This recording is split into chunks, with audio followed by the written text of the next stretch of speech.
slavery that has been mentioned, if it is colonization that has been spoken to, if it is neo-colonization that has been spoken to, if it is in describing the continent of Africa as having been divided so very arbitrarily in Berlin in 1884 and 1885, that has been spoken to. And we have been told so very correctly how that continues to bedevil the continent of Africa and to undermine her attempts at unity. Those of you who are students of history will remember that in 1963 in Addis Ababa, Ethiopia, and in 1964 in Cairo, Egypt, the debate was, should we redraw the boundaries? It was agreed by the founding fathers then that that would be an exercise in fueling conflict, and that if we were moving towards unity, then redrawing boundaries was unnecessary. The OAU was, of course, founded in 1963, a weak organization which, as it were, introduced the concept of inviolability of boundaries and placed emphasis on sovereignty. We have been told that that could very well be the reason why Africa's growth has been stunted. There are those, and the SMO has told us so very effectively, that upon consultation with the gods, he has been told very useful things, and the gods are right in the revelation that they have made.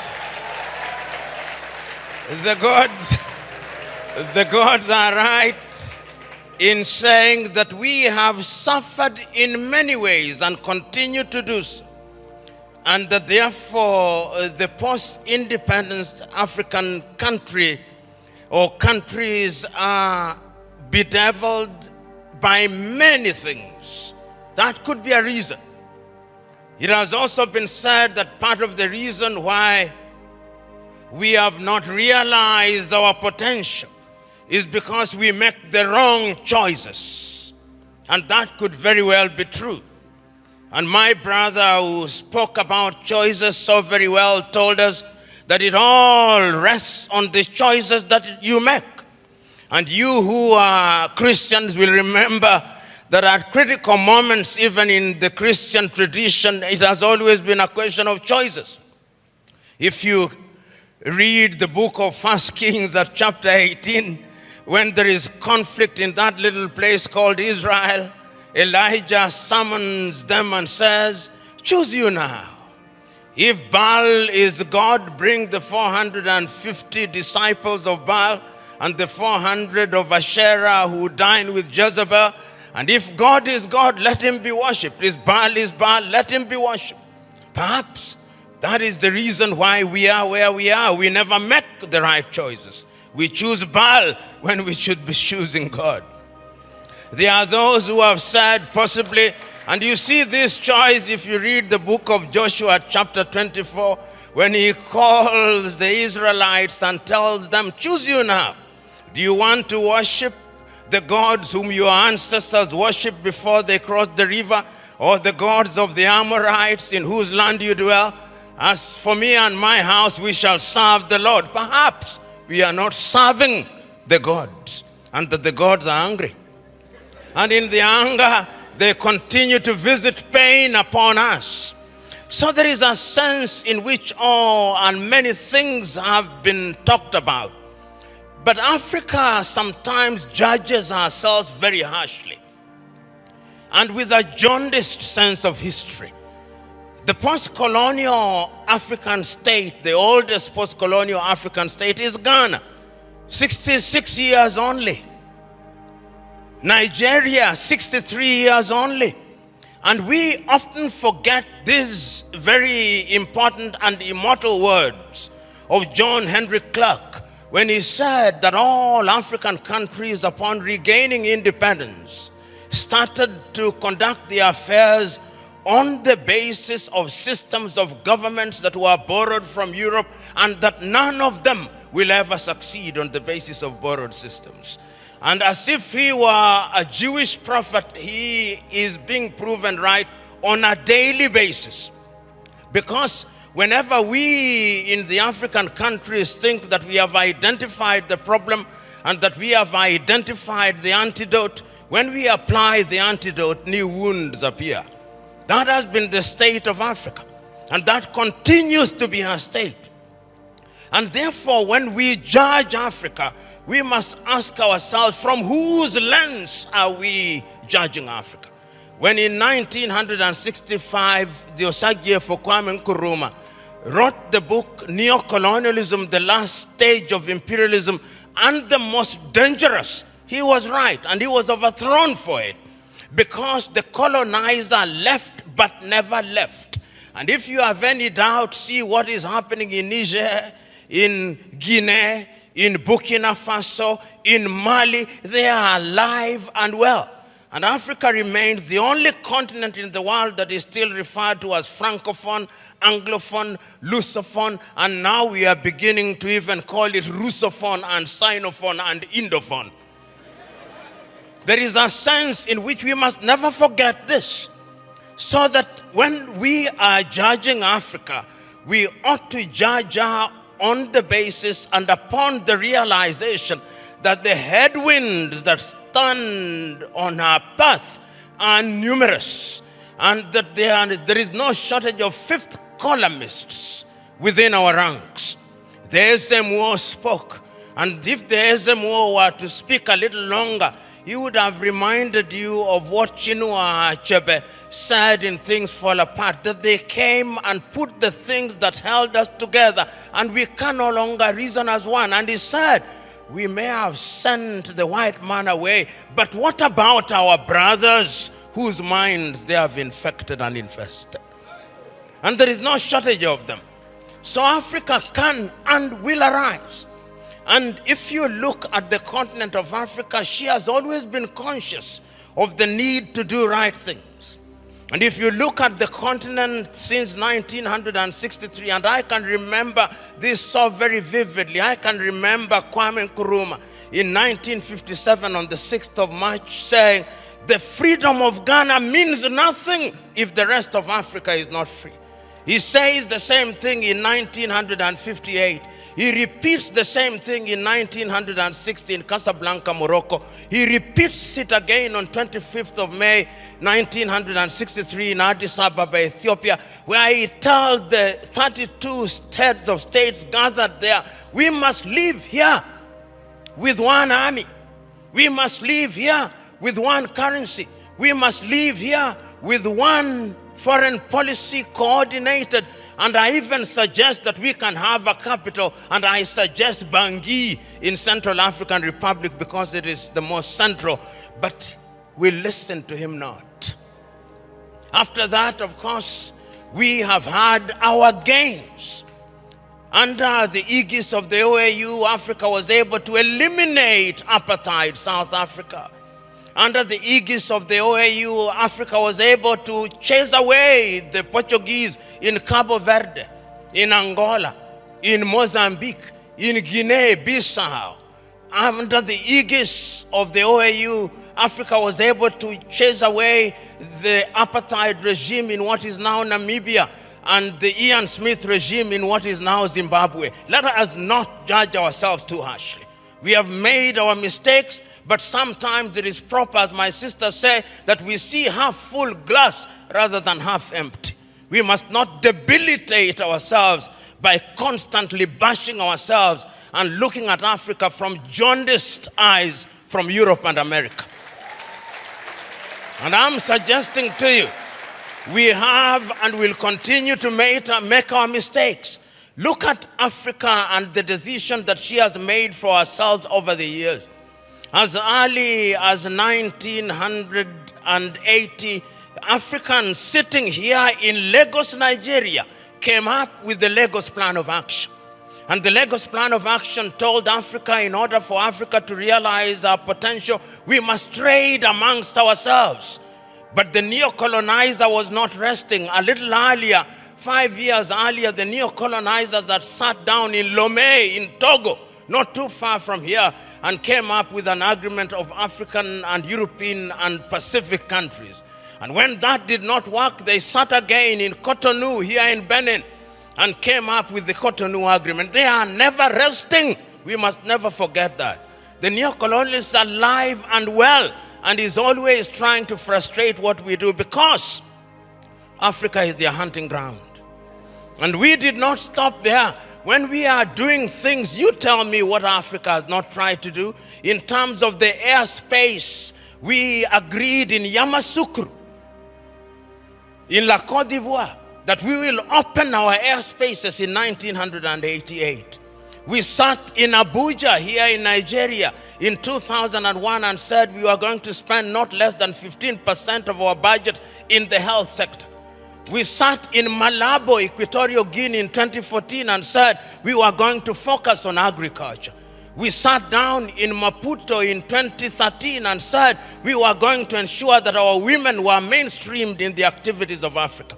We sat down in Abuja in 2013, in 2014 and said we were going to have free movement of people, and once again sat down in Kigali, Rwanda 2018 and said we were going to eliminate visas. We sat down in Abuja and said that we were going to silence the guns in 2013. We did not. And we sat down in 2020 and said we were going to silence them. And now the guns are alive and well. And who are supplying us with the weapons? It is not us. It is others.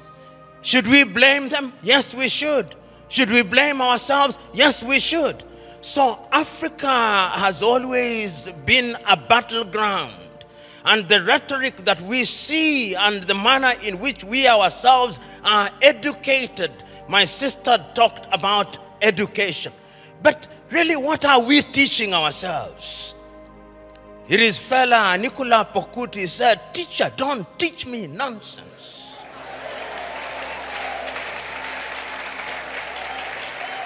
And I'm suggesting to us that most of us, including most of us who are here, we are so very thoroughly miseducated that what we must do is to unlearn the burden that we have in our mind. Those of us who are lawyers, when do we feel happiest? When we cite an English authority to determine a land case in Abeokuta. When we talk about the reasonable man, we don't talk about the reasonable man in a keke, in a papa. We talk about the reasonable man being the man in the Clapham omnibus in London, England. That is how miseducated we are. And until we are re-educated, we who are present here are part of the danger to Africa. Because even in our unguarded moments, I went several years ago to the university at Harvard and talking to students, and one of them said that Harvard was the best school in law, in teaching of law. I said, whose law? Nigerian law? Ugandan law? Zimbabwean law? They can only be best in teaching their law, not ours. And I've seen we who are in this space of education, somebody spends 6 years at Unilag, and when they go to Harvard or Stanford for 3 weeks for a short course where they spend most of the time taking tea, he comes back and says, an alumni of Harvard.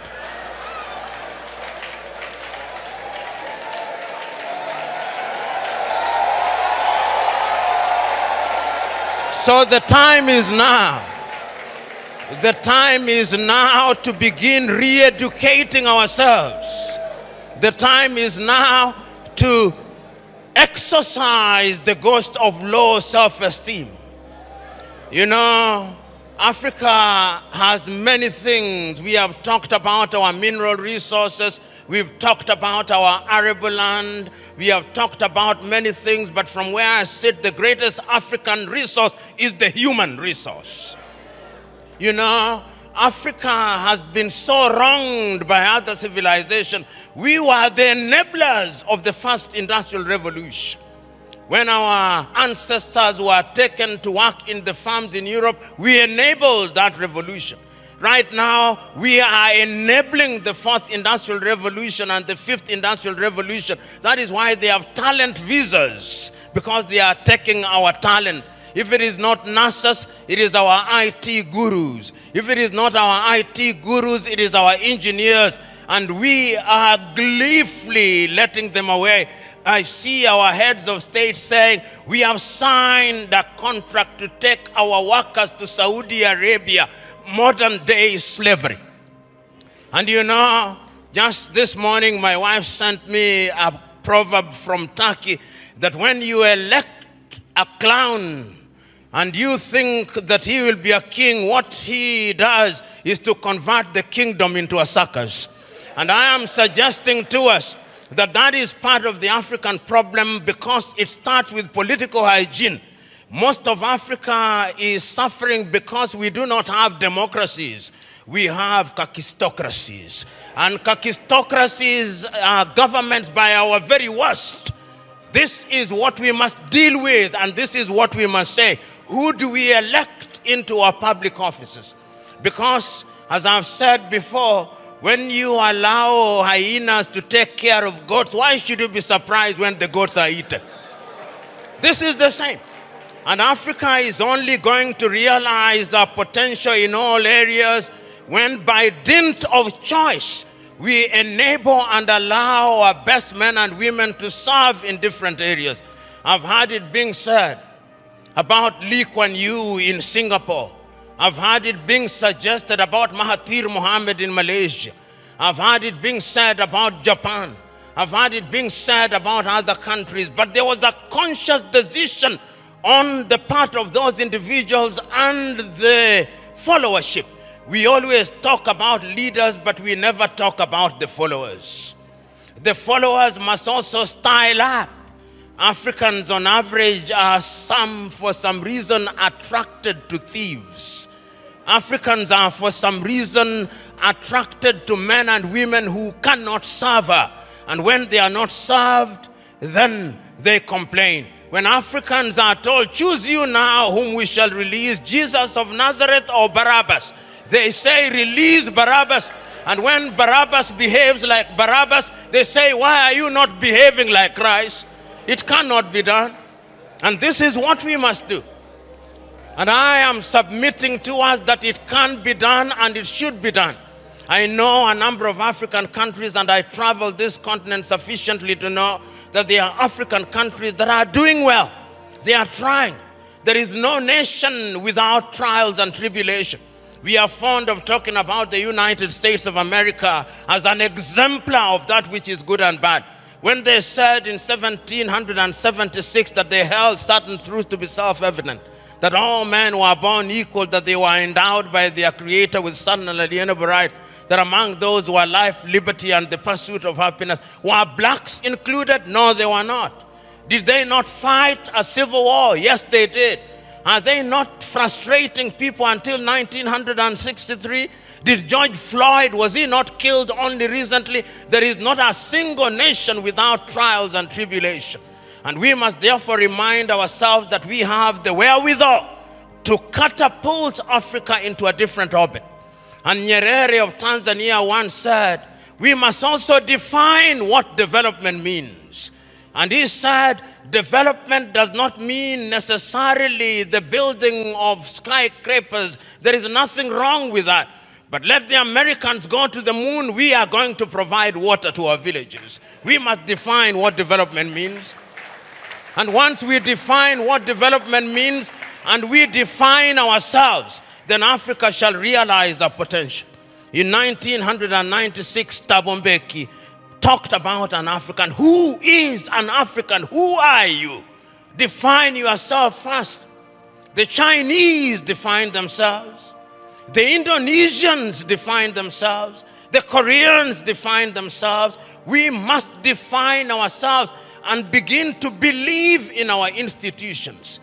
You know, and I see it in this part of the world. When we want to look at our economy, we say, what does Moody's say? And Moody's is very moody when they come to Africa. Moody's.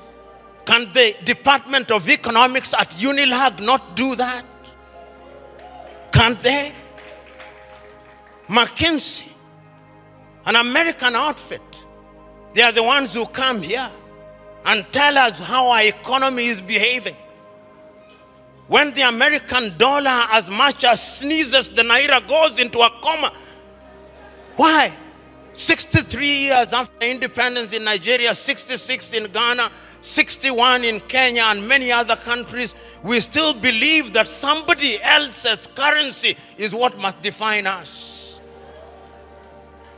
63 years after independence, we are still importing chicken as if our chicken forgot how to lay eggs.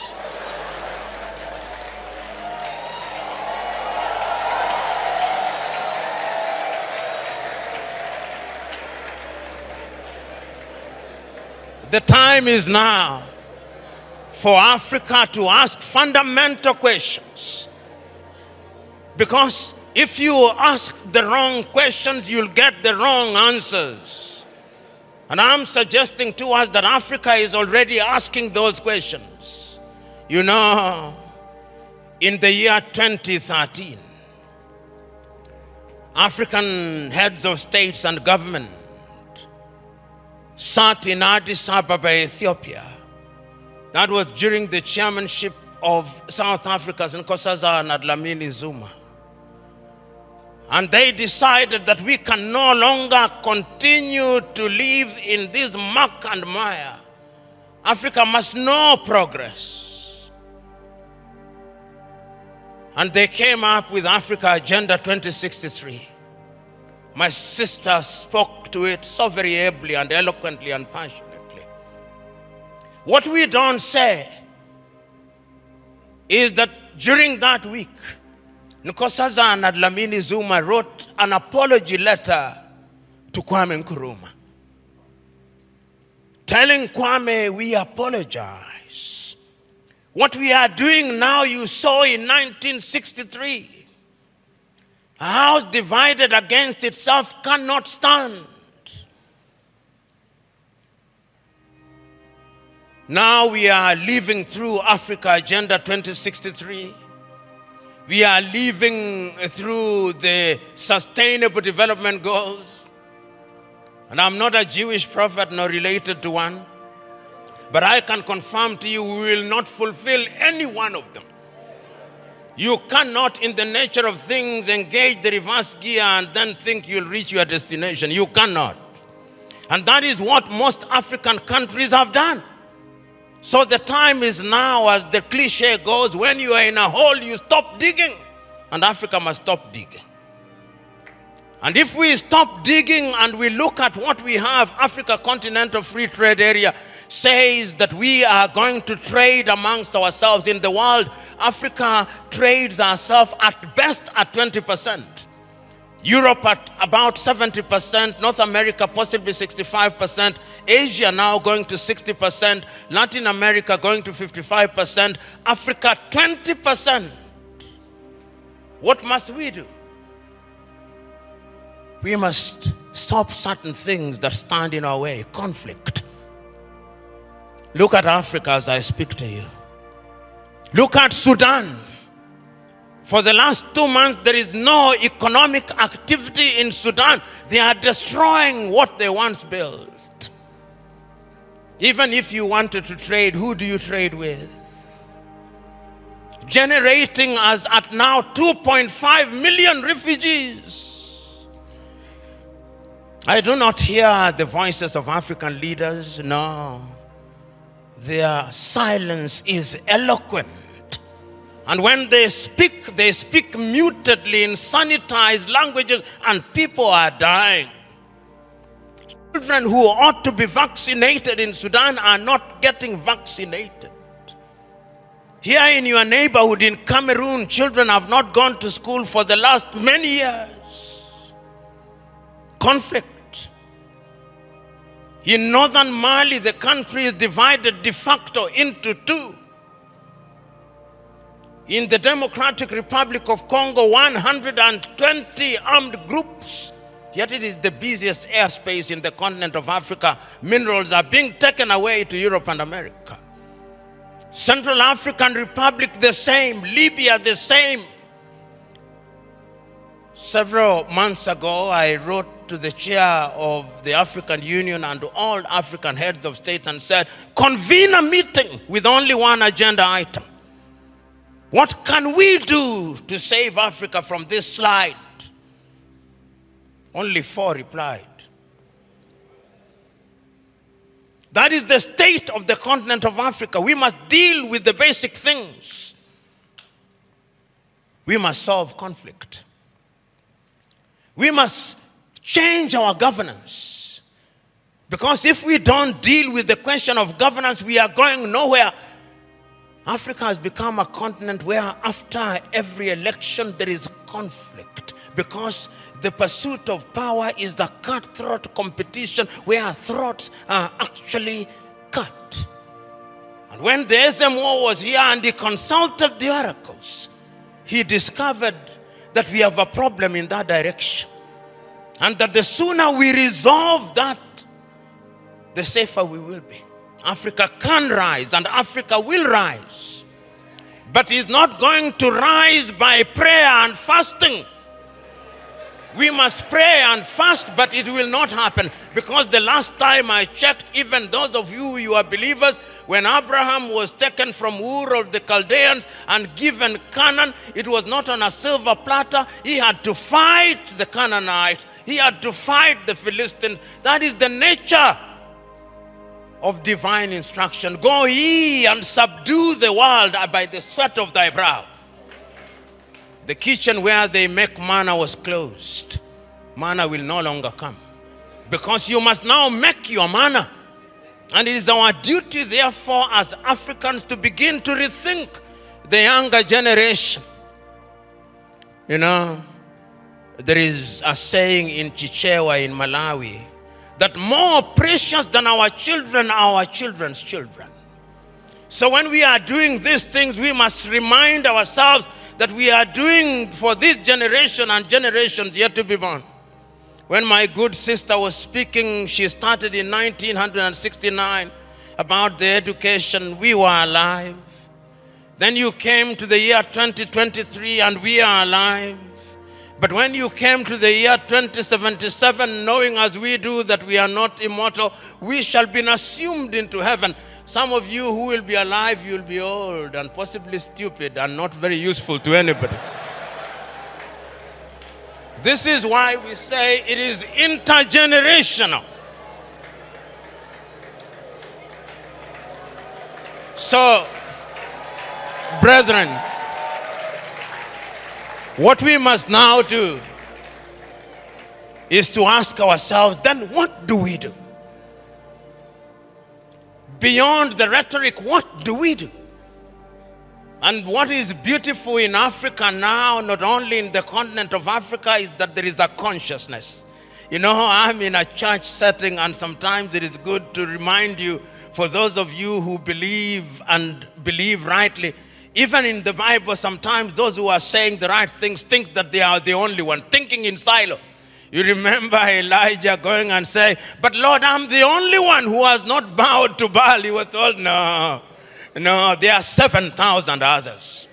And as I travel across Africa, there are 7,000 others. Today I've seen many of them. Today I've had the honor and privilege of listening to many of them. One enlightened more than the other. One more passionate than the other. Talking about what we can do. And talking about the place of Nigeria in that space. Times without number have talked about Nigeria and reminded Nigerians that the day you become great, that is the day Africa becomes great. When I hear Nigeria economists and politicians telling me that the GDP of Nigeria is 500 billion United States dollars and that therefore it is the biggest economy in the world, I am reminded of the words of Yoweri Kaguta Museveni, my friend, when he says, in a debate between dwarfs, what is the value of one dwarf saying, I'm taller than the other dwarfs?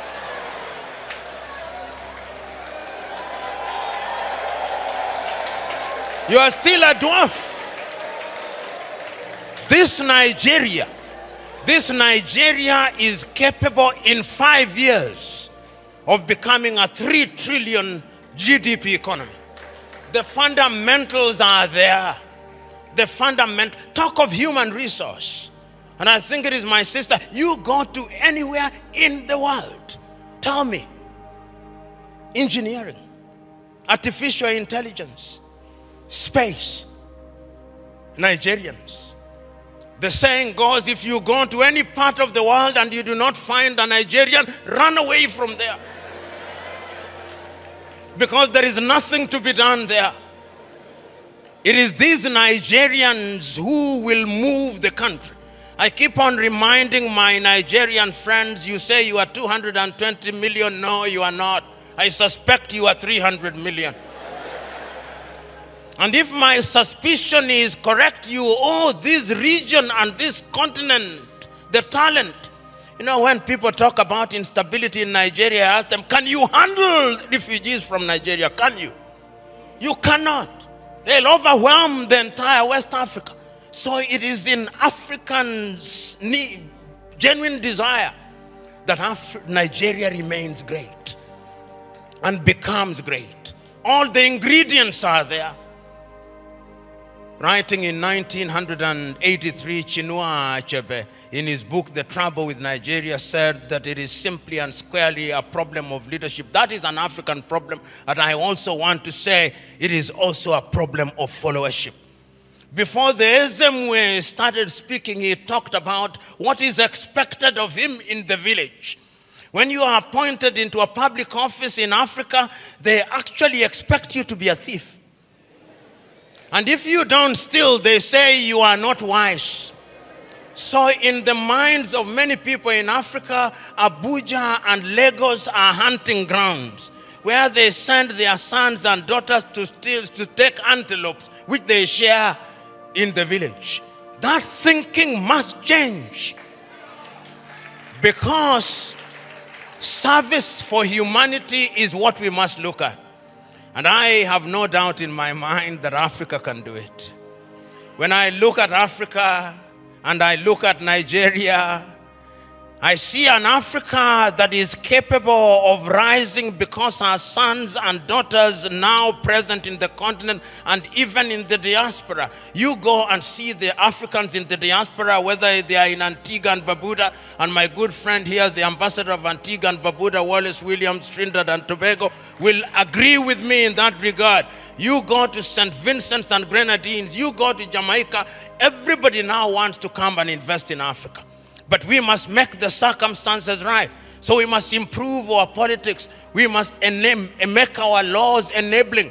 We must improve our agriculture. We must improve our health. We must improve our education system. We must improve the quality of the environment so that we stop our young men and women dying in the Mediterranean Sea, dying off the coast of Dhaka, going into modern day slavery in Saudi Arabia, in that part of the world. It can be done.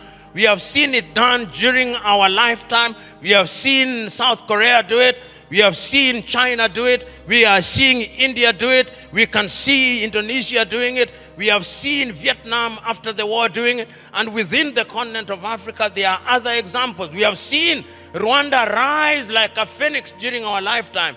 We have seen Botswana do it. We have seen Cabo Verde do it. We have seen Mauritius doing it. It can be done. And if we agree that it can be done, what we must now do is to take a solemn vow.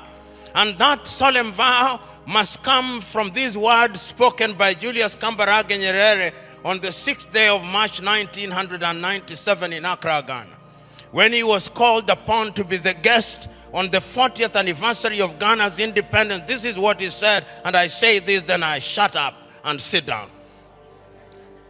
Mwalimu said, When Kwame Nkrumah told us in 1963 that we ought to unite, we agreed with him. And we did not for one moment believe that unity in and of itself will solve our problems. What we believe that unity will make our voices as Africans to be respected, because the rest of the world is not bothered about our Ghanaianness or our Tanzanianness. He did not say this, but I'm adding, but our Nigerianness or Ugandanness. The rest of the world only knows about Africa. The time is now. Our generation fought the colonialists and brought what we thought was independence, but they gave us the crown without the jewels. But of all the sins that we have committed, there is a single sin that we must never commit: the sin of giving up, the sin of despair. And each one of us must remember that we have a role to play. We have a role to play because if the ocean is to exist, the droplets must be good. If the forest is to exist, the trees must be good. Play your part and let the results be the testimony of your efforts. God bless you.